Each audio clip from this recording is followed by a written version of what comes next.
नमस्कार दर्शकों, हमारे आज के कार्यक्रम में आपका स्वागत है। दर्शकों, आरटीआई यानी राइट टू इंफॉर्मेशन एक्ट से आम जनता को काफी लाभ पहुंच रहा है। इसके माध्यम से आम जनता तक कई ऐसी जानकारियां पहुंच पा रही हैं जो शायद पहले कागजों तक ही सीमित रहती थी और लोगों को इसके माध्यम से कई प्रशासनिक कोताहियों की भी जानकारी मिल पा रही है। अपने राज्य की बात करें तो यहाँ पर भी आरटीआई के माध्यम से एक बार फिर काफी खुलासे हुए हैं। इन खुलासों पर आइए बातचीत करते हैं आरटीआई एक्टिविस्ट और संघर्ष आरटीआई मूवमेंट के कन्वीनर बलविंदर सिंह जी के साथ। तो बलविंदर जी, बहुत बहुत स्वागत है हमारे इस कार्यक्रम में। जैसे कि हमने कहा कि आरटीआई के माध्यम से लोगों को कई सारी जानकारियां मिल पा रही हैं। हमारे राज्य में भी कई सारी प्रशासनिक कोताहियों की जानकारी भी लोगों को मिल पा रही है और जो अभी ताज़ा आरटीआई जो पीडीडी डिपार्टमेंट के लिए आपने डाली, उसमें क्या कुछ खुलासे हुए हैं, इनके बारे में जानना चाहेंगे आपसे। मैडम देखिए, जब हम मुआशरे में कहीं ना कहीं डे टू डे लाइफ में कोई प्रॉब्लम्स कहीं देखते हैं तो उस चीज़ को हम थ्रू आरटीआई लगा के ये जानने की कोशिश करते हैं कि प्रॉब्लम कहाँ पर है। जी, जैसे पिछले दिनों में आपने देखा गर्मियों में इस वक्त टेम्परेचर बड़ा हाई रहा जम्मू में, तो उसके टेम्परेचर हाई होने के साथ साथ बिजली की बड़ी शॉर्टेज रही। सरकार ने पिछले काफ़ी दिनों से, काफ़ी सालों से ये दावे किए भाई जिस दिन मीटरिंग सब जगह मीटरिंग कर दी जाएगी उसके बाद लोगों को प्रॉपर सप्लाई मिलेगी जी। लेकिन बड़े अफसोस से कहना पड़ता है कि मीटरिंग करने के बावजूद इस बार 18 घंटे तक का कट रहा। और एक मैं बड़ी मज़ेदार बात आपको सुनाऊंगा। ये जो आरटीआई ये मैंने पीडीडी में फाइल की, ये रात को 2:30 बजे मैंने फाइल की। क्या सोच कर ये फाइल की आपने? उस दिन मैक्सिमम कट, जब 18 घंटे का कट लगा, घर में बच्चे नहीं सो पाए जी, हम नहीं सो पाए, अंदर घर के लाइट बंद, इन्वर्टर सारे जवाब दे गए, बाहर निकले तो मच्छर नहीं छोड़े, बच्चों ने सुबह स्कूल जाना है। बहुत तंग होके मैंने लैपटॉप उठा के 2:30 बजे इस एप्लीकेशन की मैंने आरटीआई की ड्राफ्टिंग की और सुबह जाके मैंने ये फाइल की, ये जानने पे क्या आखिर माशरे में हो क्या रहा है, क्यों बिजली की इतनी शॉर्टेज क्यों आ रही है। रेंट देने को हम तैयार है, मीटर हमारे लगे हुए हैं, उसके बावजूद सरकार ने जो कमिटमेंट की उस पर पूरा क्यों नहीं उतर आई। तो आरटीआई हमने फाइल की। हमारा फाइल करने का मुद्दा ये था क्योंकि जो लोग हमारे आइडल्स हैं, जिन्हें हम अपने पॉलिटिशियंस, हमारे रिप्रेजेंटेटिव्स कहते हैं, उनको और हमारे पीडीडी के ऑफिशियल्स, इनके बारे में कुछ जानने की कोशिश की। इसमें कोई शक नहीं कि पब्लिक की तरफ से भी लास्ट की बहुत ज़्यादा कंट्रीब्यूशन है इसमें, there is no denying the fact, public की बहुत बड़ी जिम्मेवार है। लेकिन उसमें जब तक इनकी अपनी इन्वॉल्वमेंट नहीं है तो पब्लिक नहीं कर सकती। तो हमने इनको आरटीआई लगा के ये जानने की कोशिश की कि ये जो हमारे पॉलिटिशियन, हॉनरेबल जो मेंबर्स हैं हमारे, विद ड्यू रिस्पेक्ट्स उनको, और पीडीडी के जो सीनियर ऑफिसर्स हैं, जिसमें हमारे चीफ इंजीनियर साहब, एससीज और एक्सचेंज लेवल तक, क्योंकि उससे नीचे जाएंगे तो बड़ा वॉल्यूमस हो जाता है, उनकी डिटेल जानने की कोशिश की थ्रू आउट स्टेट हमने। भाई इन लोगों ने पिछले 2 सालों में इनके घरों का कनेक्टेड लोड कितना है और सैंक्शन लोड कितना है, क्योंकि आम इन्होंने पीछे 3-4 बार VLDS स्कीम एक शुरू की जिसके तहत उन्होंने लोगों को ये कहा कि आप अपना लोड डिस्क्लोज कीजिए, और होना भी चाहिए। क्योंकि मैं समझता हूँ जब तक सप्लाई और डिमांड का पता ना चले तो 40% हमारे यहाँ ट्रांसफार्मर डैमेजेस हो रहे हैं। इस वजह से लोगों के घर का लोड 10 किलोवाट है, उन्होंने 2 किलोवाट किया है जी। तो उसमें सरकार का कसूर नहीं बनता, क्योंकि जब तक उनको पता नहीं चलेगा इस एरिया में डिमांड कितनी है तो वो अपना इंफ्रास्ट्रक्चर नहीं बढ़ा सकते जी। तो इसी चीज़ को हमने कहा, पब्लिक को तो ये चीज़ कही जाती है कि आप VLDC के तहत करो, तो इन लोगों का देखें, जो हमारे आइडल्स हैं, इन लोगों का देखें ये कहाँ स्टैंड करते हैं। तो ये मेरे पास फाइलें आई हैं, जो रिकॉर्ड वहाँ से पूरे जम्मू कश्मीर से हमारे member, parliamentarians, MLAs, honourable ministers, हमारे उनका रिकॉर्ड आया। तो सचमुच मैं बड़ा हैरान हुआ।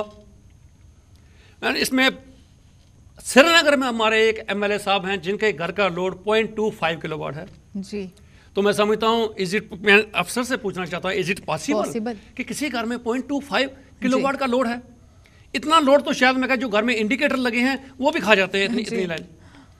और फिर जो रेंट देखा गया, इन लोगों ने रेंट दिए जो महीने में 200, 300, 400 तक रेंट हमारे ऑनरेबल मेंबर लेजिस्लेटिव काउंसिल्स के ये दे रहे हैं। उससे ज़्यादा हैरानगी की बात एक और, कहते हैं ना, खेत को जब बाढ़ ही खाने लगे तो उस खेत का क्या होगा। जब अफसर्स की डिटेल हम देखते हैं तो उन अफसर्स की ऐसी उनके रेजिडेंस का डिटेल देख रहे हैं। हमारे कुछ एक्शन साहब ऐसे हैं जिन्होंने 2 साल में 1000 रुपया किराया दिया जी। 2 साल में टोटल 900 यूनिट कंज्यूम की है, 2 साल 24 महीने। तो अब घर में एक आम आदमी के जुगी, अगर जो लेबर क्लास का आदमी है, उसके घर में भी देखें कम से कम 100 यूनिट महीने की कंज्यूम कर देता है। इट मीन्स 2 साल में 2400 यूनिट। तो एक एक्सियन बिजली का टोटल 900 यूनिट 1000 यूनिट 2 साल की कंज्यूम करता है, तो मैं समझता हूँ ये बाढ़ खेत को खाने वाली बात है। तो सरासर दोष देना पब्लिक को ही जी। भाई, पब्लिक इस किस्म की पब्लिक की तरफ से बड़ी लीकेज है। मैं इनको कहता हूँ कि आप अपनी ओवरहालिंग करने की जरूरत है डिपार्टमेंट को। जब तक आप अपने इलेक्ट्रिसिटी डिपार्टमेंट को ओवरऑल नहीं करेंगे, आप दोष पब्लिक को नहीं दे सकते। ये चीज़ खुल के ये सामने आई है, सिर्फ पब्लिक जिम्मेवार नहीं, आप खुद लोग भी जिम्मेवार हो। तो लिहाजा मैं इनको भी यही कहूँगा, आप अपने अंदर झांकिए।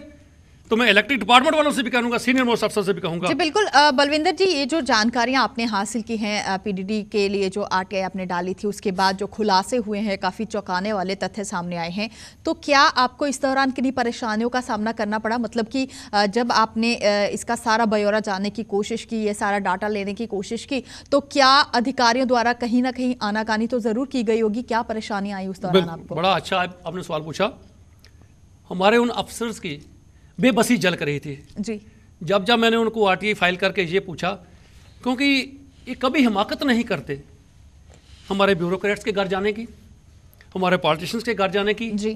तो हमारे पीडीडी के जो खुद अपने अफसर्स हैं, उनके सबॉर्डिनेट नहीं हिम्मत करते कि उनके घर, they don't dare to enter into their houses. मेरा क्वेश्चन जो इनसे ये था कि इनका कनेक्टेड लोड कितना और सैंक्शन कितना है जी। काफ़ी जगह से जब मुझे जवाब आया, जो सैंक्शन था उन्होंने वही उसको ही कनेक्टेड शो किया। जब फिर मैंने उनको इस चीज़ में थ्रेटनिंग किया, मैंने कहा अगर आप गलत जवाब दोगे अंडर आरटीआई आप मुझे, then I will drag you in the court, मैं नहीं स्पेयर करूंगा। एक आम आदमी के घर में आप किसी भी वक्त आके अंदर जाके चेक करने की हिम्मत करते हो, भाई कितना लोड है तुम्हारा, कनेक्टेड कितना है और तुम्हारा सैंक्शन लोड कितना है। इन लोगों के घर में जाके आप क्यों नहीं चेक करते, क्यों हिम्मत नहीं करते? एक तरफ हमारा कॉन्स्टिट्यूशन कहता है all are equal before law, इन लोगों को ऐसी इम्यूनिटी क्यों? जब आप इन लोगों को इम्यूनिटी देते हो, पब्लिक को पता चलता है, पब्लिक भी कहती है नहीं, अगर हमारे नेता लोग, हमारे पीडीडी के ऑफिसर्स अगर खुद ऐसा कर रहे हैं तो हम भी किराया नहीं देंगे।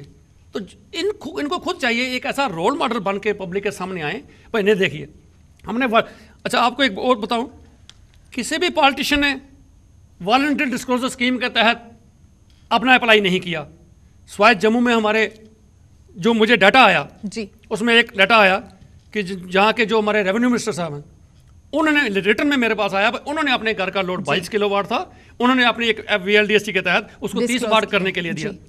बाकी जितना भी वो मेरा कॉलम है सब जगह से खाली आया पे, किसी भी शख्स ने वॉलंटियर डिस्क्लोजर के तहत नहीं अप्लाई किया। आप लोगों से क्या तवक्का करते हैं? अगर ऐसे हमारे लोग नहीं करेंगे, वॉलंटियर डिस्क्लोजर नहीं करेंगे, जिससे हमारे ट्रांसफार्मर्स 40% डैमेजेस हो रहे हैं जी, क्योंकि लोगों ने लोड नहीं, तो खुद लोड पहले डिक्लेयर करो।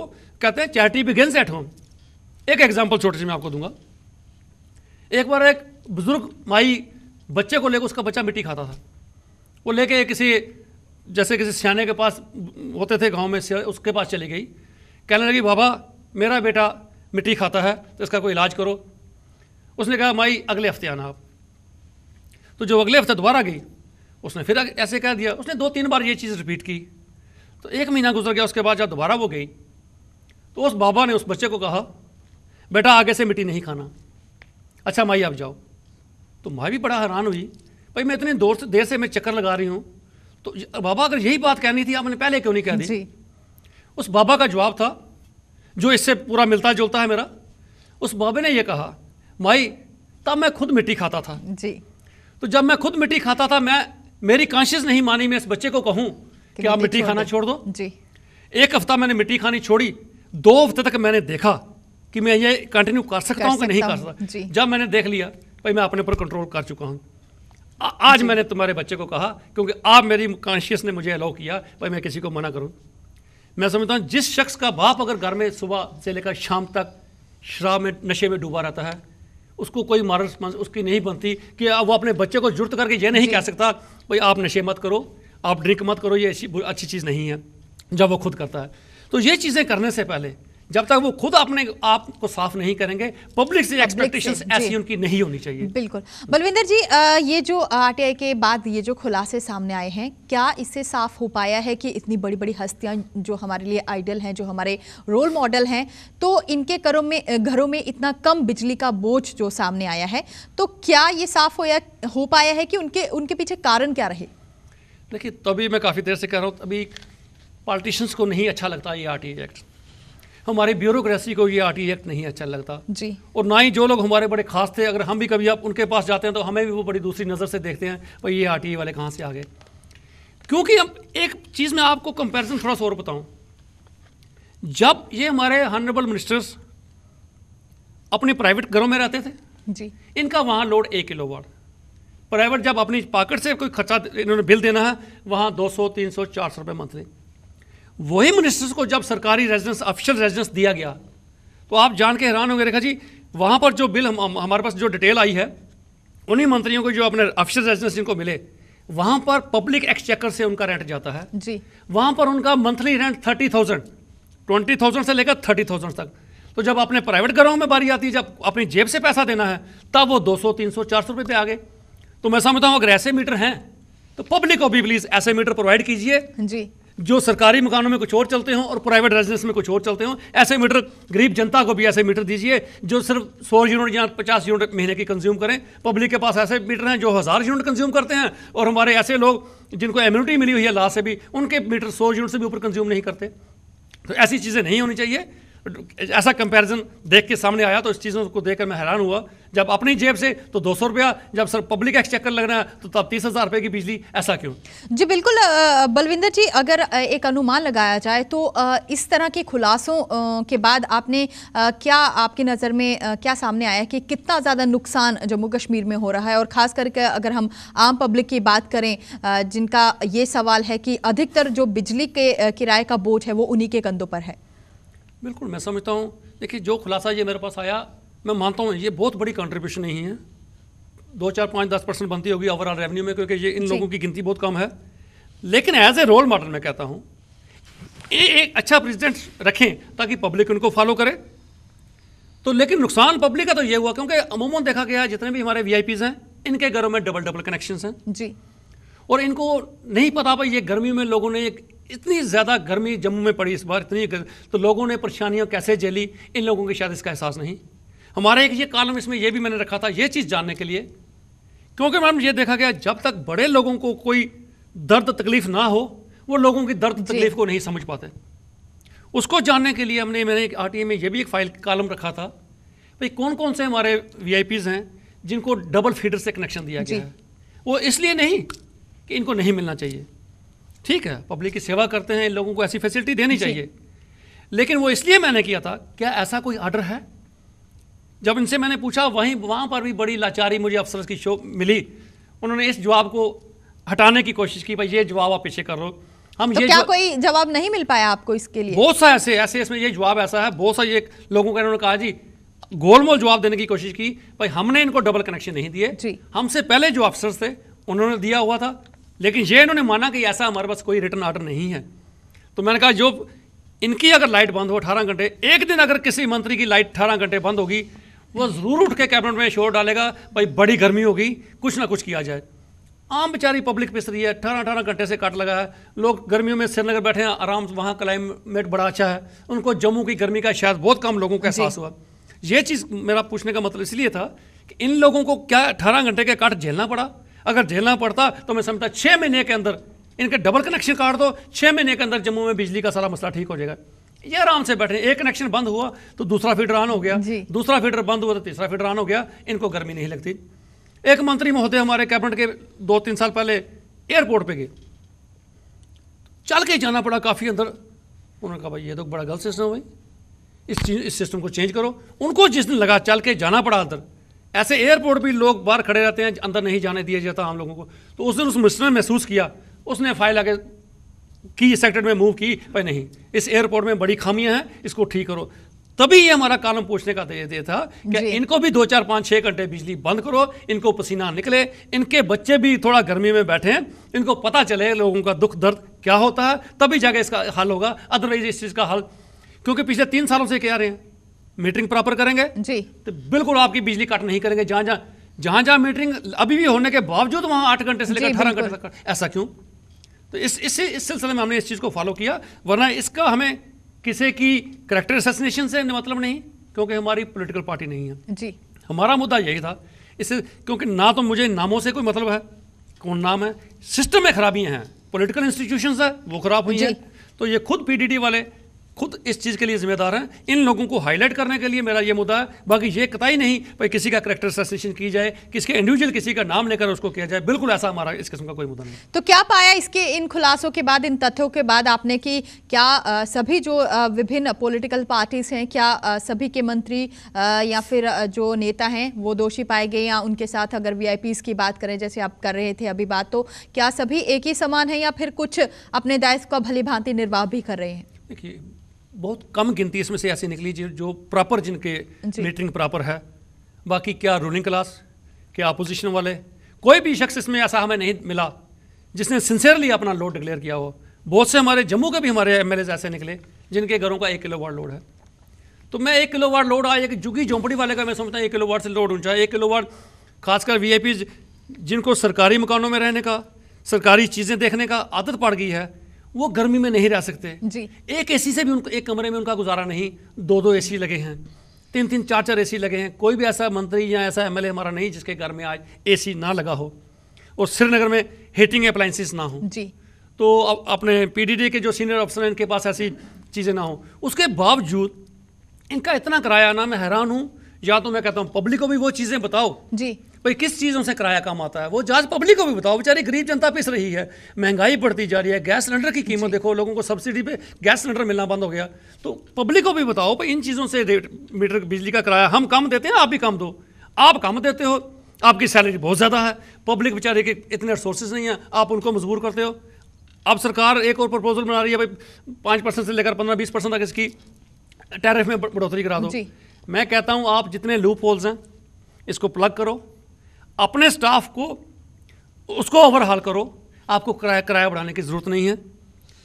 बिलिंग इसको मीटर रीडिंग किसी प्राइवेट एजेंसी को दो, मैं कहता हूँ ज़्यादा समझ आएगी मुझे, क्योंकि जितने भी मीटर आपने मीटरिंग हुई भी है आप दोबारा चेक करो, आपके मीटर 90% दोबारा मीटर आपके दोबारा खोल के ठीक कर दिए गए।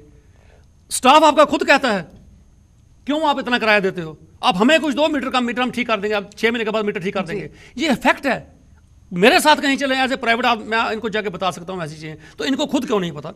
जब पता है तो या तो ये सिंसियर नहीं है उस चीज़ों को, सारा दोष पब्लिक के ऊपर मढ़ना चाहते हैं। ये मैं पब्लिक का नुमाइंदा होने के साथ मैंने ये चीज़ की भाई, हम अपनी अगर ये अपनी जिम्मेवारी का निर्वाह कैसे करते हैं। पब्लिक को दोष देना सिर्फ किसी हद तक जायज़ नहीं है। इन लोगों को भी पब्लिक के सामने अपनी छवि साफ करनी पड़ेगी, तभी पब्लिक से एक्सपेक्ट करें कि हम भी ये VLDC के तहत डिक्लेयर करेंगे और हमारे ट्रांसफार्मर का डैमेजेस कम होगा तो ये लीकेज बिजली का रेवेन्यू कम होगा। तो बलविंदर जी, ये जो तथ्य अब सामने आए हैं, जो इतने बड़े खुलासे हुए हैं, जिनकी जानकारी आपने RTI के माध्यम से हासिल की है, काफ़ी सारा नुकसान आम पब्लिक का भी हो रहा है, तो इसके बाद आपकी क्या आगे की कार्रवाई है?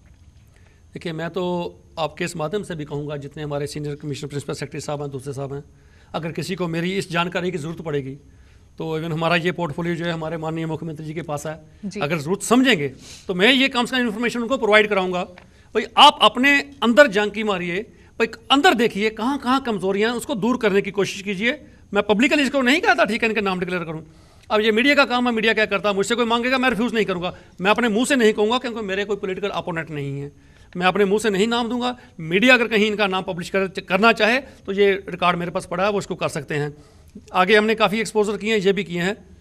तो मैं एक शेयर किसी बड़ा एक अच्छा किसी का शेयर मुझे याद आता है और मैं पीडीडी को मुखातब करके वो कहना चाहूँगा जी। वो कहते हैं उम्र भर हमें यही गलती करते रहे, उम्र भर हम यही गलती करते रहे, धूल चेहरे पे थी हम आईना साफ करते रहे जी। सो मैं ये उनको मुखातिब करके कहूँगा कि सारा दोष आईने को ही मत दीजिए, थोड़ा अपने मुख से जो धूल, अपने ऊपर जो धूल है उससे साफ करने की कोशिश कीजिए। आईने पे जो थोड़ी बहुत साफ हो जाएगा, आप अपने चेहरे पे जो धूल है उसको भी साफ करने की कोशिश कीजिए। पब्लिक को ज़्यादा जिम्मेवारी ऐसी मत दीजिए कि पब्लिक ये समझे। गीता में भी एक श्लोक आता है, यथा राजा तथा प्रजा, जैसा राजा होगा प्रजा वैसी होगी। तो अपने आप को साफ करके पब्लिक के सामने अपने आप को साफ करके पेश करो, ताकि लोग भी ये चीज़ आप लोगों से फिर एक्सपेक्ट करो। जब तक आप नहीं करोगे तो मैं नहीं समझता कि पब्लिक से आप ऐसी चीज़ें एक्सपेक्ट कर सकते हो कि वो बिल्कुल सामने साफ सुथरे होकर आपके सामने आए। जी बिल्कुल, जिस तरह की RTI के माध्यम से ये जो जानकारियां आम जनता के सामने आ रही हैं, तो क्या लगता है आपको कि कितना ज़्यादा लोकतांत्रिक हो रहा है ये प्रक्रिया सारी? लोकतंत्र के कितने ज़्यादा हाथ मजबूत हो रहे हैं और आम जनता कितनी ज़्यादा मजबूत हो रही है? देखिए, मैं कहता हूँ बहुत ज़्यादा। खासकर जो मीडिया हमारा ये सपोर्ट करता है इन चीज़ों की, अगर ये इन्फॉर्मेशन लेके मैं अपने घर में रख दूं तो सिस्टम में कोई चेंज नहीं आएगा जी। जब तक मीडिया की तरफ से, क्योंकि मीडिया ही एक आज के ज़माने में डेमोक्रेसी का एक फोर्थ पिलर ही आता है मीडिया की तरफ से कॉपरेशन मिलने के बाद ही खाली आरटीआई लगा के मैं घर में किसी भी चेंजेस नहीं ला सकता। ये जब तक मीडिया हमारा साथ ना दे तो सिर्फ आरटीआई अकेले काम नहीं कर सकती। मीडिया की कॉपरेशन से जो चीज़ें हमने लाई, आगे भी मीडिया ने काफ़ी उसको एक्सपोज किया तो बहुत फ़र्क पड़ा। यकीन मानिए, अब आप किसी ऑफिस में जाके किसी को कोई काम बोलिए आउट ऑफ वे जाके, वो रिफ्यूज़ कर देगा जी, कहेगा भाई नहीं मैं नहीं कर सकता, क्योंकि मैं आज करूंगा कल मेरे ऊपर आरटीआई लग जाएगी, मैं नहीं करूंगा। ये करप्शन को रोकने का प्रिवेंटिव है। जो सिस्टम खराब पहले हो गया, जो पहले हो गया, अब इन फ्यूचर कोई भी अफसर किसी भी फाइल नोटिंग पे कुछ लिखने से पहले, किसी को फेवर करने से पहले 10 बार सोचता है भाई मेरी फाइल नोटिंग की कॉपी थ्रू आरटीआई बाहर जा सकती है।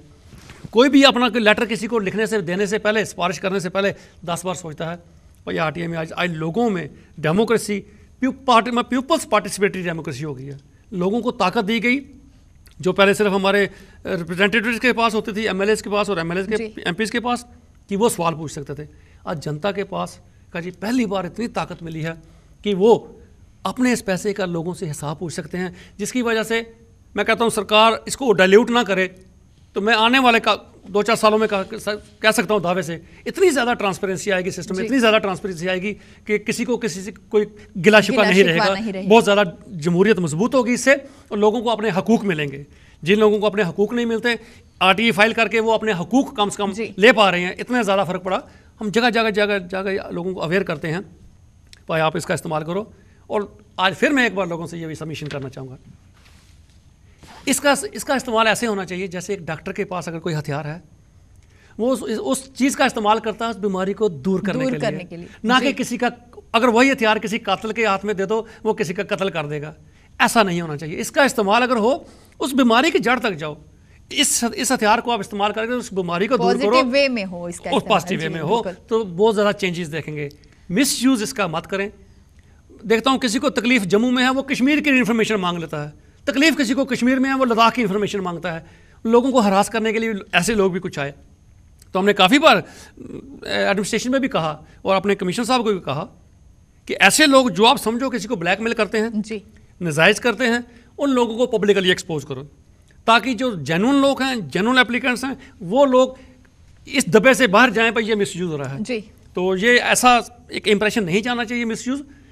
सरकार की तरफ से ज़्यादा अवेयरनेस भी नहीं, एक आम आदमी को पता नहीं कि आरटीआई ड्राफ्ट कैसे करनी है, तो जब तक उसको थोड़ा ट्रेन नहीं करेंगे, थोड़ी बहुत मिसयूज उनसे मैं नहीं कह सकता, उनको ड्राफ्टिंग की जांच नहीं है। जी बिल्कुल। बलविंदर जी, अगर हम केंद्र की बात करें तो वहां पर अरविंद केजरीवाल भी आरटीआई के माध्यम से कई सारे खुलासे कर सरकार की अंदरूनी नींव हिलाने का काम कर रहे हैं और उसके बाद वो राजनीति की ओर भी बढ़ गए हैं।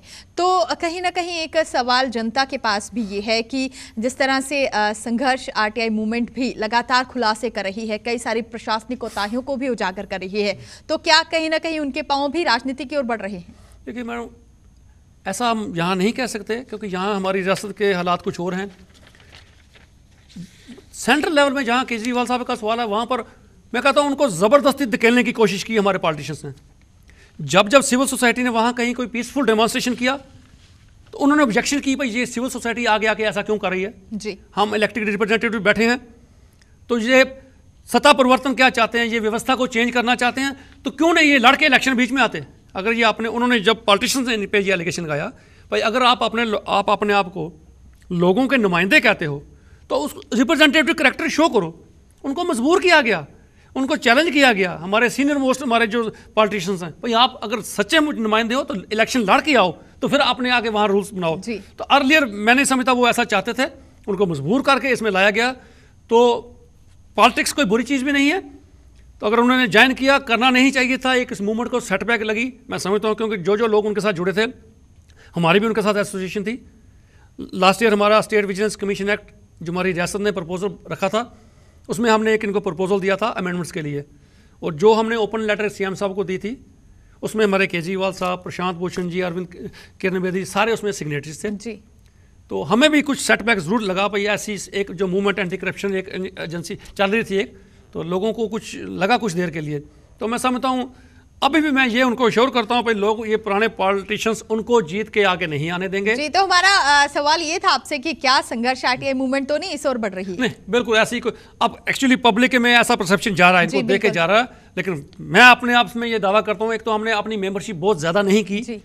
एक बार हमको सीएम साहब ने भी पूछा कि आप अपनी मेंबरशिप को ज्यादा क्यों नहीं बढ़ाते, एक मैं वो भी थोड़ा क्लियर करूँ, क्योंकि पॉलिटिकल पार्टी हो तो मेंबरशिप बहुत से मेंबर मिल जाते हैं।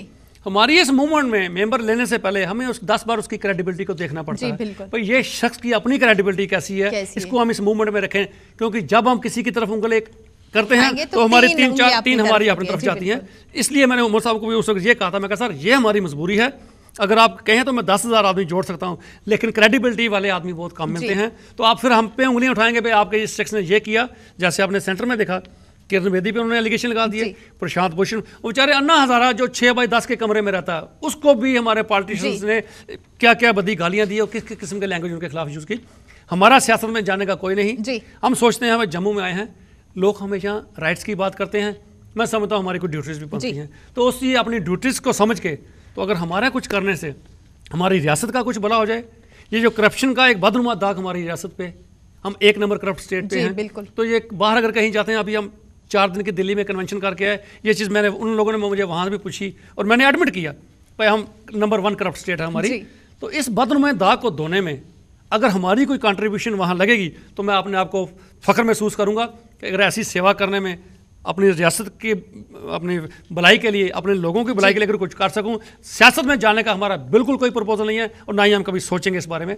सेवा जितनी हो सकी इसके थ्रू लोगों को अवेयर करें ताकि वो अपने हक हकूक ले सकें, खास करके रूरल एरियाज में। जी बलविंदर जी, एज ए आरटीआई एक्टिविस्ट अभी तक आपने कई सारी जानकारियां, कई सारे कोताहियां जो प्रशासनिक कोताहियां हैं अभी तक जनता के सामने लाई हैं, सार्वजनिक किया है उन्हें, लेकिन आपसे चलते चलते ये जानना चाहेंगे कि आने वाले दिनों में कौन कौन से और खुलासे करने वाले हैं आप?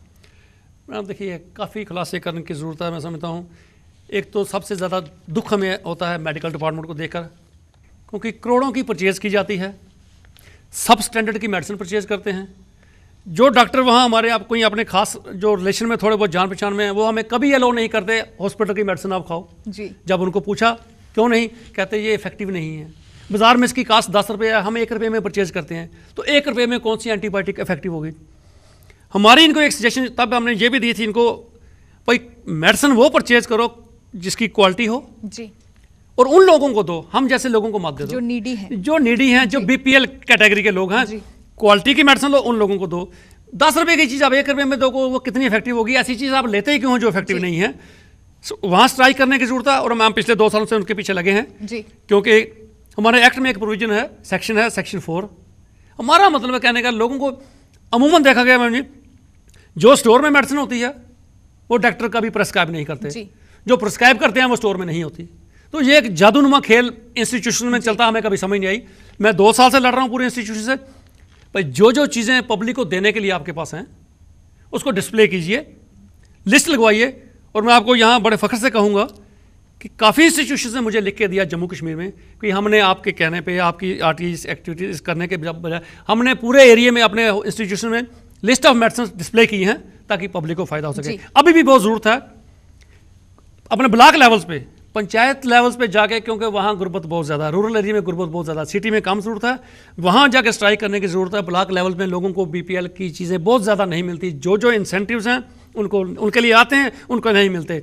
बीपीएल कैटेगरीज के सर्टिफिकेट्स उन लोगों के पास हैं, those who are having double storey building, जिनके पास 10-10 लाख की गाड़ी खड़ी है, जो बेचारे गरीब इंसान हैं उनको नहीं मिलती। हमारी विडोज़ हैं उनको पेंशन नहीं मिलती, ओल्ड एज पेंशन नहीं मिलती। इन चीज़ों पे आगे हमारा फर्दर फोकस है जी। आंगनवाड़ी में एक बहुत बड़ा स्कैंडल है, हम आंगनवाड़ी में भी कर रहे हैं, काफ़ी देर से उसकी इन्वेस्टिगेशन हमारी चल रही है, काफ़ी लोग हमारे लगे हैं, वहाँ भी एक बहुत ज़्यादा करने की ज़रूरत है, क्योंकि वहाँ भी फिक्सेशन है भाई 40 स्टूडेंट्स, वहाँ भी बहुत कम लोग हैं जिन राशन बहुत ज़्यादा आता है।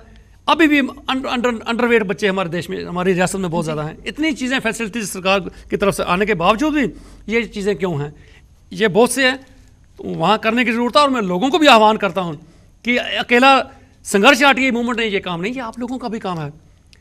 ये जो कुछ आप मैसेज देखते हैं, it's all because of the unaware citizens. लोगों को जिस दिन अपने राइट्स का पता चलेगा तो लोग अवेयर हो जाएं तो ये सिस्टम अपने आप ठीक हो जाएगा। लोग अवेयर नहीं है तो ये तब सिस्टम में खराबी है। लोग अवेयर हो जाएंगे, सिस्टम ठीक हो जाएगा। अकेला मैं ही नहीं सिस्टम को कर सकता। कहते हैं, छोटी सी एग्जांपल दूंगा, अगर अपने शहर को साफ सुथरा रखना है तो अकेला बलविंदर सिंह साफ नहीं कर सकता।